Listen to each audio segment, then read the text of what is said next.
Welcome to the global phenomenon, Surviving the Survivor, where we bring you the best guests in all of true crime. Here's your host, Emmy award-winning journalist, Joel Waldman.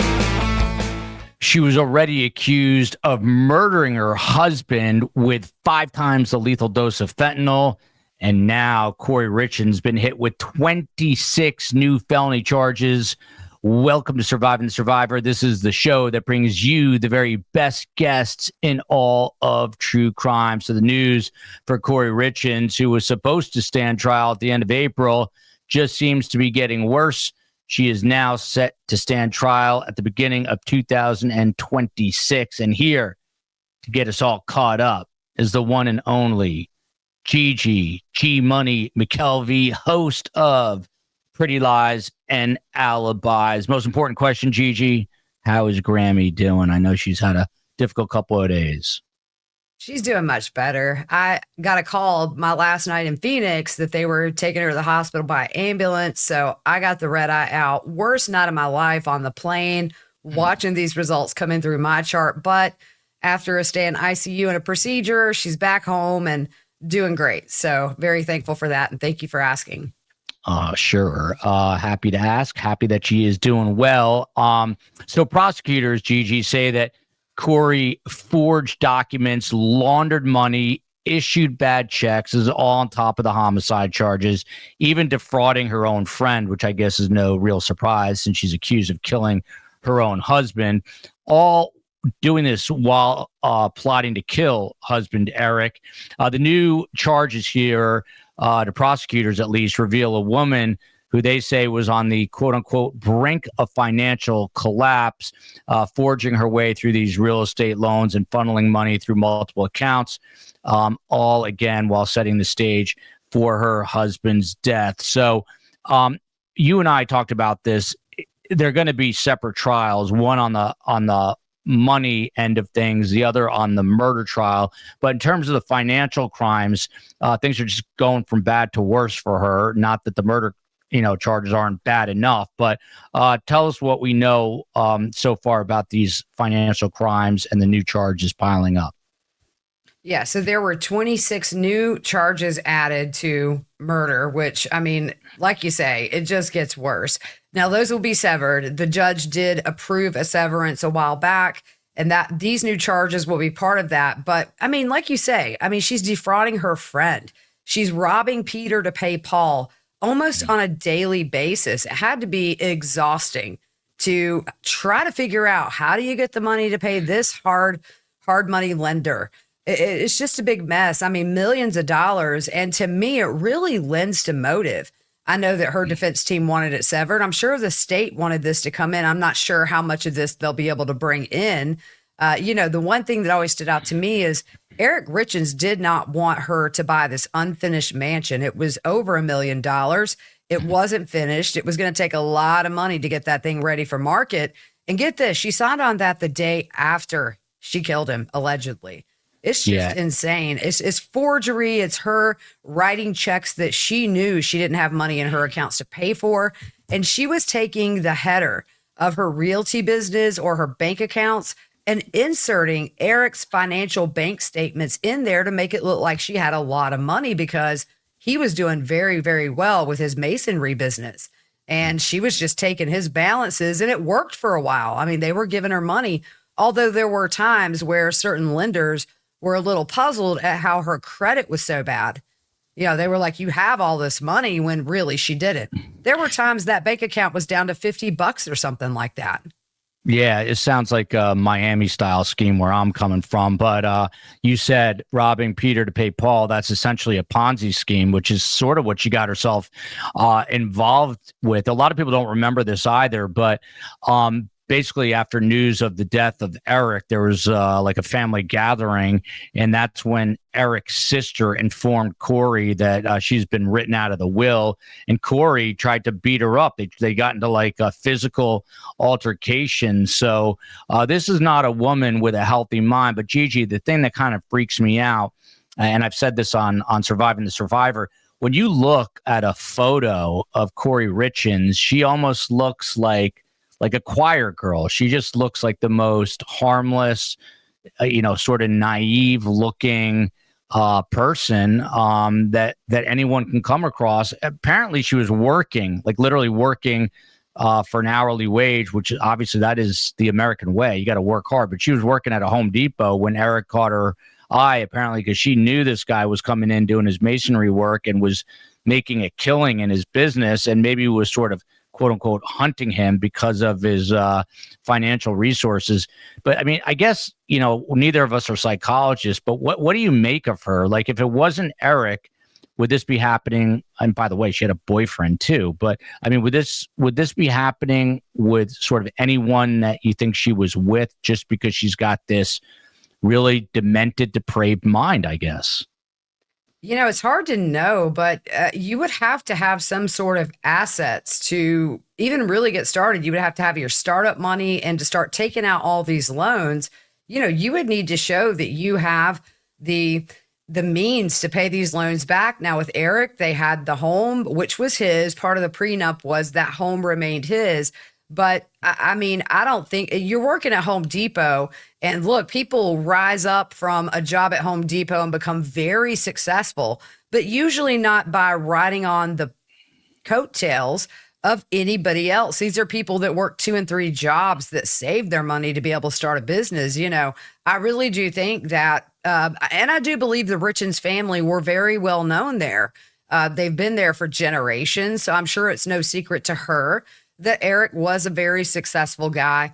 And I might add, a very kind-hearted guy. I've heard stories about things he did anonymously, just out of the goodness of his heart for kids and things like that. But unfortunately, it seems to me she had other intentions when she married him. And then, when you start having kids, it sort of solidifies you're going to have some sort of financial stability in the future if something happens to the marriage, whether by divorce or, in this case, unfortunately, you allegedly kill your husband.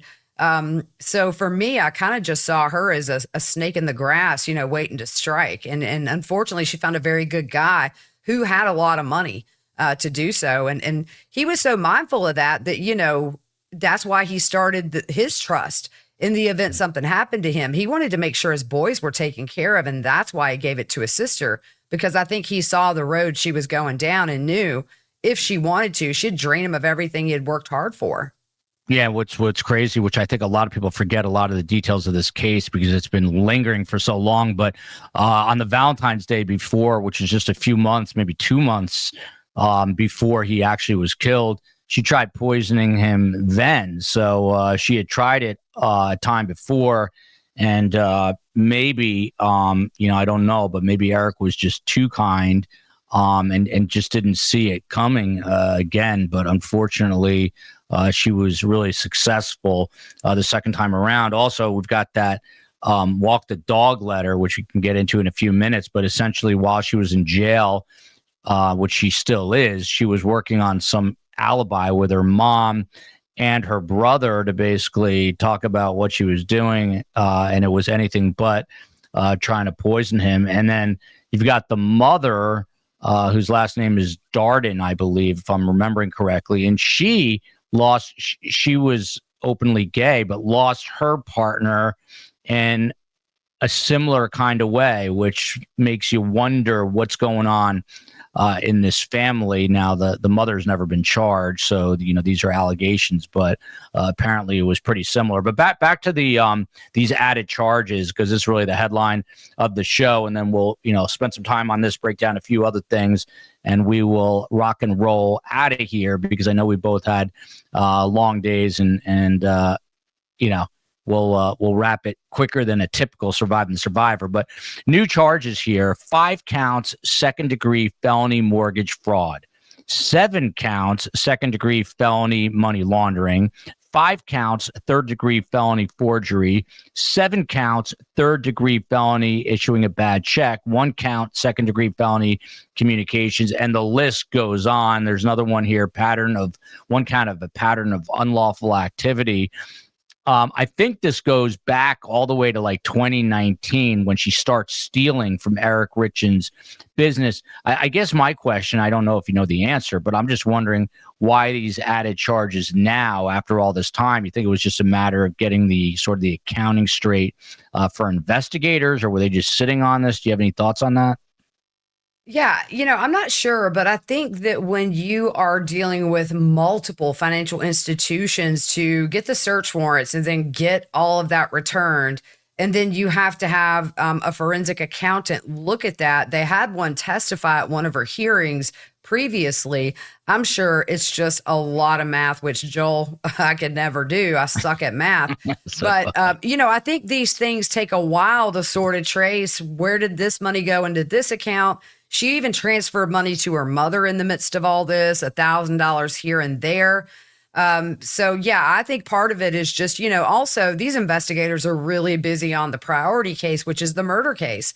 And they've had some things going on with the case. It was delayed, as you know. So it could just be that the priority is to get everything in line for her trial for the murder. And then this will be later and separate. So probably a little bit of everything as far as why it took so long. And speaking of the walk the dog letter, I just found in my documents a transcript of a jail call between her and her brother that I'm going to put out later this week, where they're talking about when she got caught with that. And she was explaining to him it was her novel and they took it. And he was telling her it was blowing up in the news or something. Yeah, and people forget that too. She wrote the children's book. I'm just blanking on the title right now, but she wrote the children's book about kids grieving the loss of their father, and then went on those local Salt Lake City shows, which is just crazy. But, by the way, we have Greg Skordas on the show all the time, who's a Utah-based criminal defense attorney who started as a public defender, one of the nice guys you'll ever meet. And he's representing the Richins family, and they're obviously heartbroken. And every time we have him on to discuss this, he says that the kids are doing well, the three boys, but that they are obviously aching from the pain of not having their father. So you and I see this way too often, where it's that ripple effect of the violence. But back to the financial crimes, the prosecutors here say that Kouri Richins forged a power of attorney and used these altered bank documents for these fraudulent mortgage loans. Do you think this was a case of the pressure became too much? She thought she was getting, money in some sort of inheritance, and that was the tipping point. That's what caused her to murder Eric. So in other words, what were the financial crimes the motive to kill, or do you think that was going to happen either way? For me, if I'm the prosecution, it makes a lot of sense if they're able. Now, that's something I don't know. Can they bring in these financial crimes as motive? But she got to a point to where it was impossible. She was going under, and I don't think Eric had a clue of how bad it was for her and this business she had. Maybe for a while she thought, hey, something big's going to happen. It's going to turn around. I'm going to make a huge sale and this will go away. But when you are writing bad checks on a consistent basis, you're taking out more hard money loans to pay for other hard money loan installments. I really think it got to a point to where in her twisted mind, allegedly, that the only answer was to kill her husband and get the inheritance, because in her mind, she stood to gain millions when in reality it was way less, and the trust would have taken care of the boys. So I think had she known that he had done this without her knowledge, which is give his sister control of his finances, I don't think he would be dead.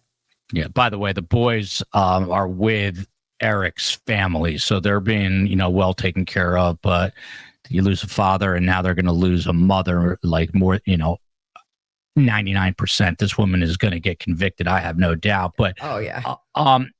So I'm really just learning tonight about the defrauding of this close friend. Do you have any more information on that? Who this person was? That's kind of a new level of betrayal. Not only is she killing her husband, which is about as awful as it gets, but she's also essentially cheating, lying, and stealing from one of her good friends. Yeah, really all I know is what was in the filing, which is her friend essentially signed a lease to own agreement with Kouri for this house. and at one point wrote her a check for $40,000 or maybe even a little more as part of, I guess, a down payment. And Kouri turned around and spent the money. And ultimately, her friend and her family were evicted from the home.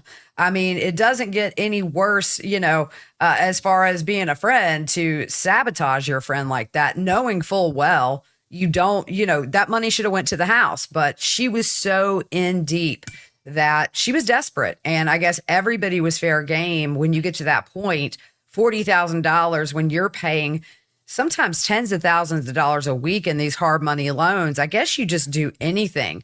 And I'm sure when you're in that cycle in the back of your mind, this unfinished mansion, she thought maybe would net her a few million when she sold it once it was finished and furnished or whatever.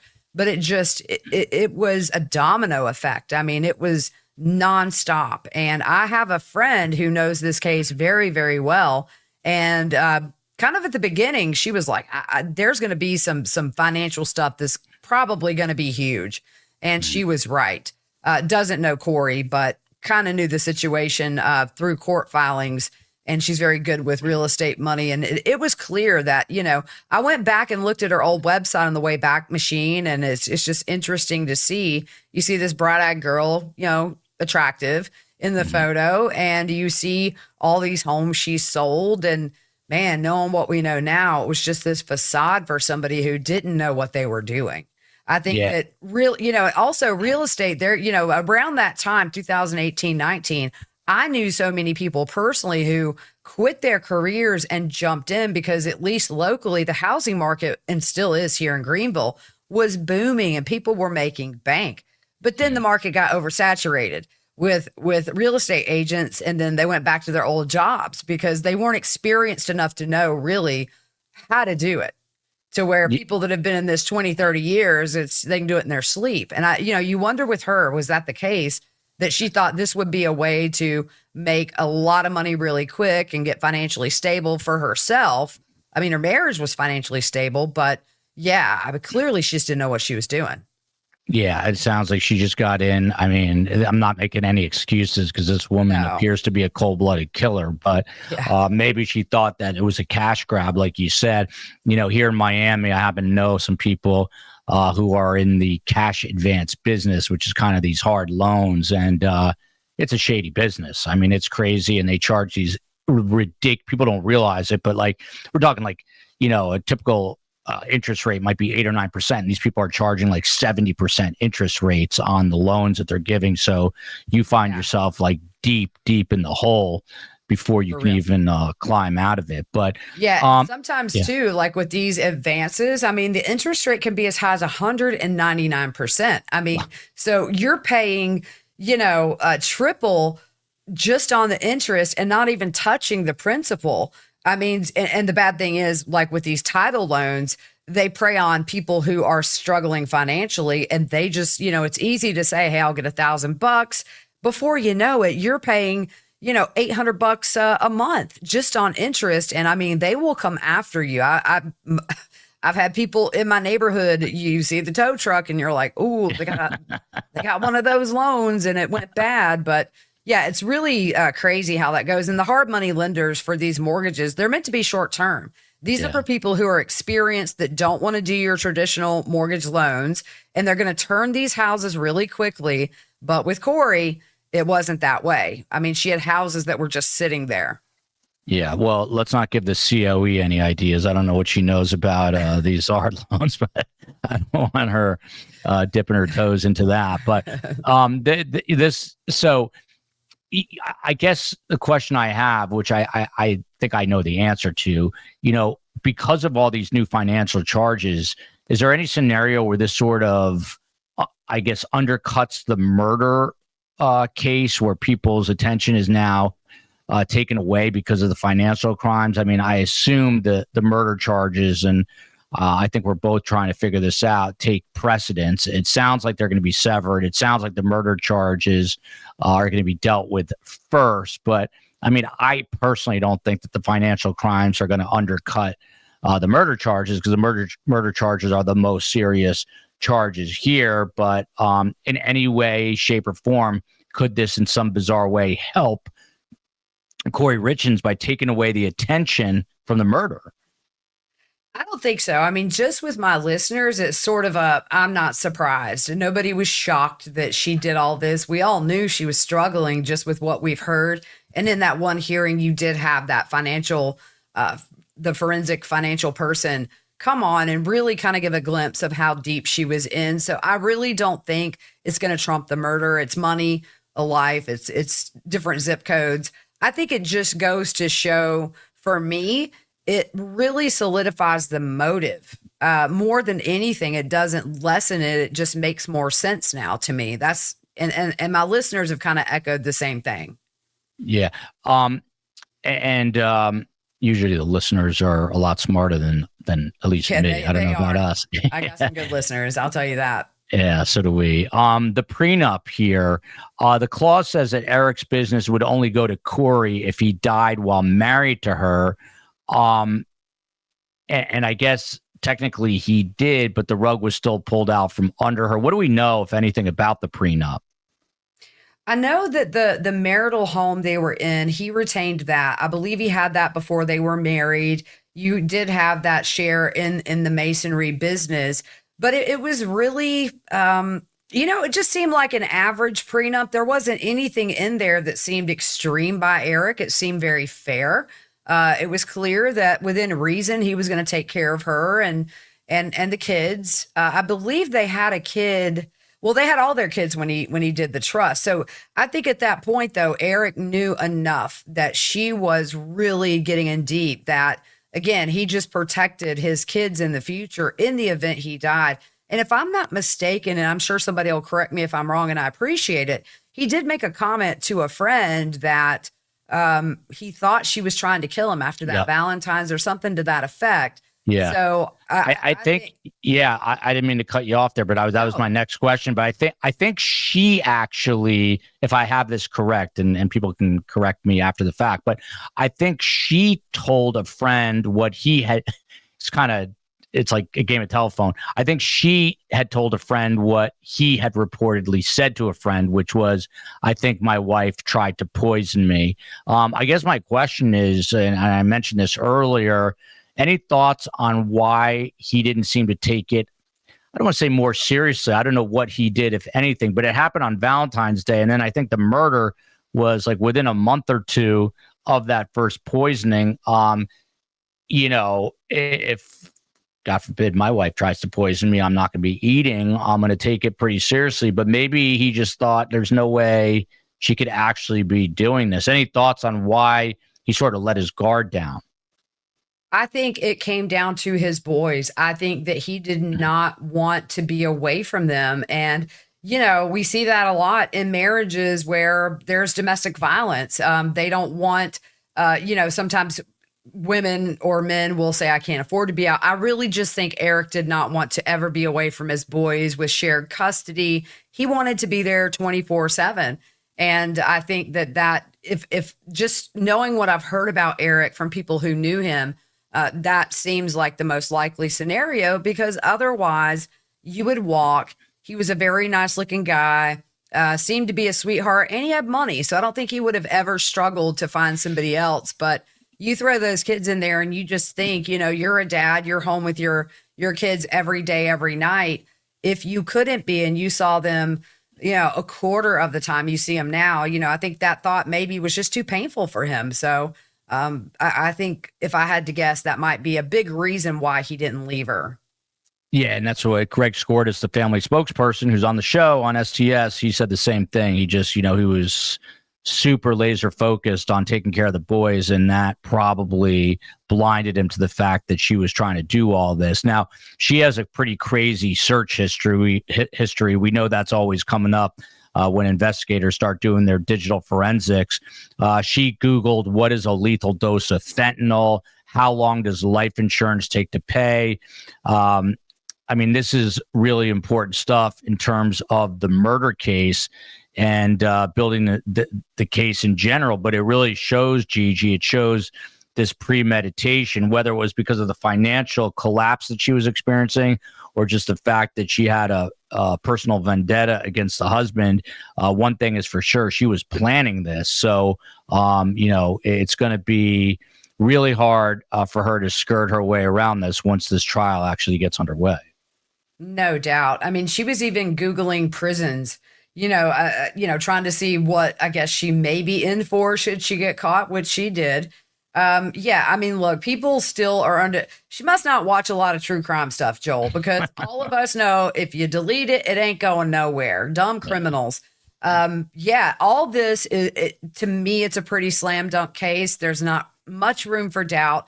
Also, we don't know all of these text messages between her and the person, the middleman, the supplier that got it for her. There's a lot of things we don't know. I really have a good feeling there's going to be way more damning information that we will learn at trial that will solidify her conviction even more. I don't see any way anybody on a jury, just knowing what we know, and juries are unpredictable. We've seen this lately, but pretty slam dunk. And look, I mean, I'm sure they're going to show these clips of her on these morning shows peddling this book and playing the grieving mother who's just trying to help her boys, and knowing that she was seeking fentanyl and the Michael Jackson drug propofol, which is an anesthetic. They give you that when you're going under anesthesia. There's not much room for doubt. I don't think she's going to be very likable at all. Whether it's a man heavy or female heavy jury, I think for men it's a terrifying thought. And I think for women, it's like, you had a good man and you killed him and you acted like you were a grieving mother. She's done. She's toast. Stick a what do you, I mean, in general, you think that I think women are actually tougher on women defendants than the men are. What do you think? I think so too. I mean, the one thing you have a hard time doing is fooling another woman with some kind of a grieving woman act. Or if you're just not a good person in general, women typically pick up on it. I think that this kind of thing, this will be the kind of case I think that men and women will, on that jury, will get very invested in, because it's almost like a movie.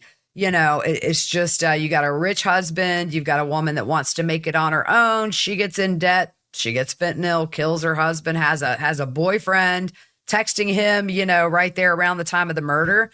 It's I don't think it's going to matter the makeup of the jury. I just think this case is so laid out clearly. I'm sure the prosecutors have things up their sleeve that's going to make it even more of an aha case.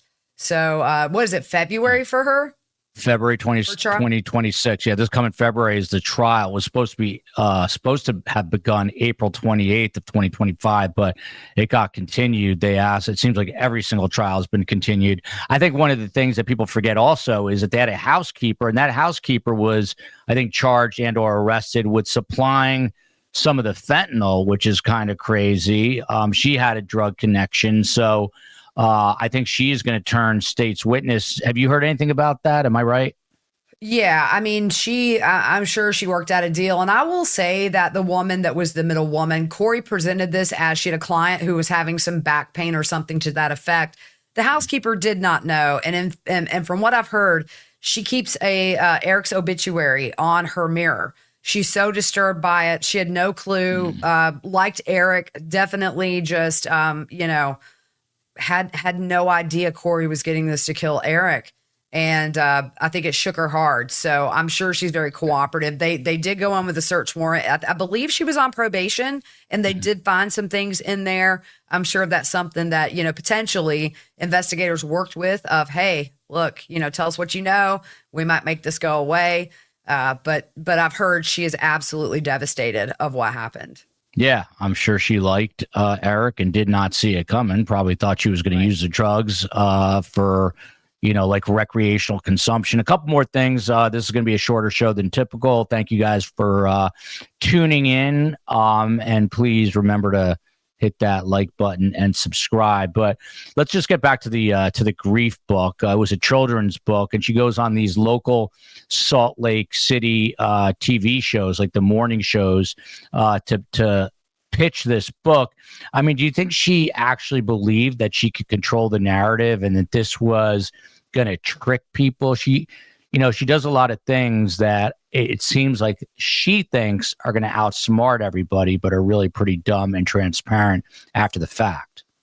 Well, I think the fact that she wasn't arrested immediately gave her a sense of comfort and maybe a little, just that mindset of, well, they haven't arrested me, so let me just make it look more like I didn't kill him and write a kid's book, because why would a killer write a kid's book and go on a show?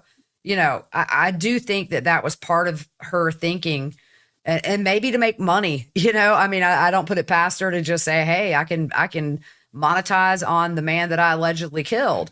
That's kind of my way of thinking with it. But yeah, I mean, I think she got a little too secure in not being arrested. And look, everybody believed her that not everybody, but like the anchors that interviewed her, they talked later and said they were disturbed that they sat there and talked to her when later it comes out, she's been arrested for his murder. And there's a lot of good evidence that she got the fentanyl, and then you hear about that attempt in February. So yeah, I think it's, I guess she fooled certain people. I don't think Eric's family ever really believed her. Yeah. Prosecutors also, they say that she basically went to this housekeeper after the failed attempt and said, I need something stronger, which is just crazy and bold. And I don't even know if the housekeeper knew what happened the first time around. But to your point, she seems to be devastated, unlike Kouri. And then you've got a lot of these searches were done on a burner phone. Anytime you hear burner phone, I'm immediately thinking guilty as soon as the jury finds that out. But it was, what is a lethal dose of fentanyl?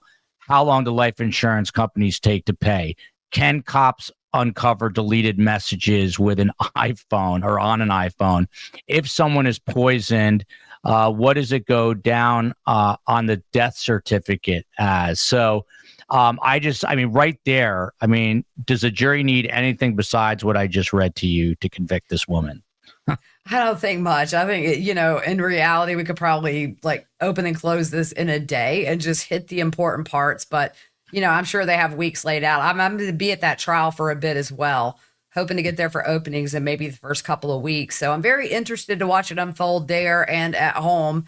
I do think that we're in for some surprises and some evidence we have not heard yet. And it's going to be one to watch for sure. A lot of people are interested in this case. Definitely get a lot of views when I do anything on Kouri Richins. And for me, it's just one of those cases. It's so brazen and intriguing that I kind of, now that Lori Daybell's over, other than sentencing, I can really start to laser focus on Donna Adelson and Kouri Richins, which are two cases that have intrigued me for a very long time. Yeah, by the way, the state just released their witness list in the Donna Adelson trial and the additional depositions that the defense wants, which I just tweeted out at Podcast STS. So that's interesting. Literally just one or two more things, and then we'll wrap it up. But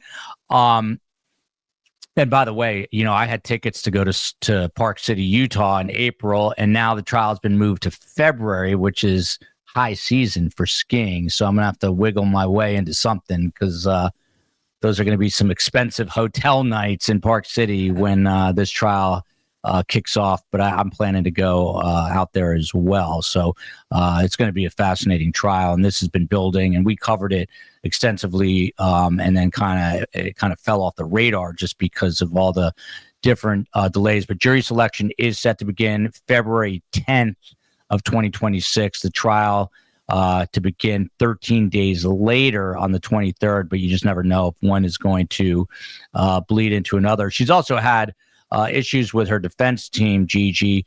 We have Sky Lazaro on the show all the time, who was her first chair, her criminal defense attorney on the case, and she dropped out. It's still a little bit unclear to me why. They also wanted to change a venue here. This judge, by the way, has, number one, the best voice and command of the control of the courtroom that I've ever seen. His name is Judge Richard Mrazek. But they wanted the new defense wanted this case moved to Salt Lake City. He said, no way. I assume we can get an impartial jury in Park City. I forget the name of the county, but they believe that they can get an impartial jury there, I assume. I think so. I mean, look, here's the thing. There are a lot of people who do not follow true crime, and they don't seek it out. They may see a little blurb, but if they don't know the case, they have no idea what's being said. So it's hard to believe not everybody consumes it like we do. But you look at all of the different trials, like in the Adelson trial, the previous trials, Lori Daybell, even though that was moved to Boise. When I was in Boise, Joel, I would be out and my Southern accent would give me away a little bit that I wasn't a local. And so they would say, "Why are you here?" And I would tell them, probably more people than not, "Who's Lori Daybell? Never heard of her." So it's possible. You've got people that are young, just now at an age where they can get a jury summons. I think they'll do just fine. It may take some time, but you'll get your 12 and your alternates, and then we will be on the road to justice. Yeah. Of course, the defense they're going to defense. That's what defense lawyers do. They say, well, it's obvious it's not that they're saying, but she pleaded not guilty to all the charges so far. I don't know about the additional financial crimes, but her lawyer is also saying, number one, the case is built on circumstantial evidence, no drugs found in the home, and that the housekeeper is likely, quote, according to the defense, lying to receive leniency on her own drug charges. And they say, which I don't think is probably too honest or accurate, that Kouri is ready for the truth to come out. We are confident that once the facts are heard, it'll be clear to all that Kouri is innocent. I have to say, I think these defense attorneys, with all due respect to defense attorneys, are absolutely delusional. So with that, I'll give you the final word. How does this play out in court? I have no idea. This sounds like a 7 or 8 day trial to me, but like we were just saying, all you have to do is read those searches out loud. It doesn't seem like this defense has much of anything to stand on. What sort of, I guess, defense do you anticipate, if you've even given that any thought? And how do you see this bigger picture playing out in court? Well, I'm going to be curious to see if they float the theory that was discussed by Kouri, I believe, with investigators, maybe family too, that, Eric took these hunting trips to Mexico and maybe he got something there. He did gummies that had marijuana in them, God forbid.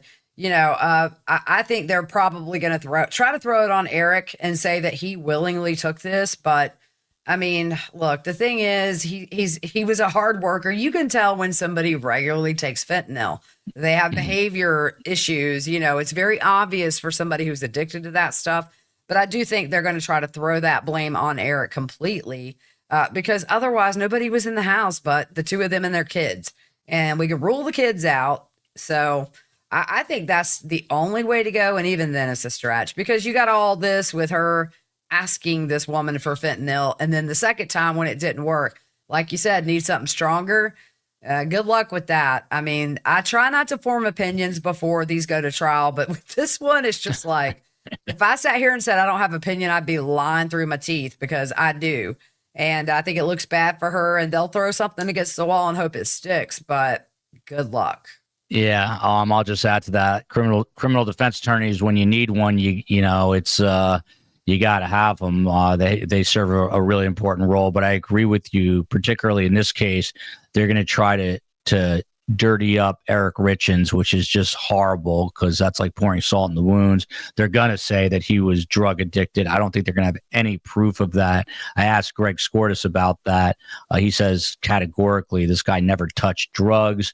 No way was he a drug user. But look, the defense is going to say it's he said, she said, he did, she did, and they're going to say, or at least try to intimate that he was a drug user. I'll go on the record as saying I'm going to go with Greg Skordas and agree with what he is telling me, or at least believe what he's telling me, that there's no way. But the defense game gets ugly, and I think it's going to get ugly here. But I think her chances of coming out anything but a loser in this are about zero, next to none. She is going to get convicted on these charges. But I'm with you. I like to stay open-minded, and we've seen crazier things happen. So, G Money, you get the final word. I'm glad Grammy's on the mend. Your final thoughts, it can be about this case or anything else, and then we will say goodbye. Well, I just have to say, I was thinking about this earlier today in the car, which is, we cover some crazy cases, Joel. I mean, there's, it's just the reasoning behind these murders or the excuses. It's just the whole situation in this case. Or you look at Donna Adelson and you realize she killed a man who just wanted to be a dad because she wanted her grandbabies in Miami. It's just like, people kill for the dumbest reasons. And and the horrible thing is lives are forever affected. Children, especially. A lot of cases we cover, we see that kids are the ones who are given the heaviest burden to carry for the rest of their lives because adults are selfish and stupid. And we're just seeing that over and over. And people need to start watching true crime and realize you're not going to get away with it. Don't be taking away parents because you got issues or you're broke and you're drowning in debt. It just blows my mind every time I start covering a case, because 9 times out of 10, it's just going to be for some really stupid reason that unfortunately breaks a lot of hearts for the rest of their lives. And all selfish people. It's just terrible. Yeah, it's usually the kids, almost always, that are the victims. I just want to throw in a selfish plug, which is earlier in the week we had a former deputy warden at Brian Kohberger's future prison, which is the Idaho Maximum Security Institution, as well as a former inmate. And they talk about Brian Kohberger's life in prison. And if there was ever an advertisement for not committing crimes, so you don't have to go to prison. That's the thing I don't get, G-Money, is that these people commit crimes. They don't think about the repercussions. But for both Kouri Richins and Brian Kohberger, 2 completely different people and 2 different criminal minds, I think, but they're both going to have miserable futures. So on that note, I will thank Gigi and remind everyone, be kind, don't kill anyone. Love you, America. Love you, Greenville, South Carolina, and love you, Park City, Utah. Justice for Eric Richins. And this trial is going to be fascinating, but I think pretty one-sided. And I think Kouri is going to have a very, very rude awakening for the remainder of her life. Thanks again to G Money, host of Pretty Lies and Alibis. Check it out. It is an amazing podcast. We will see you on the flip side.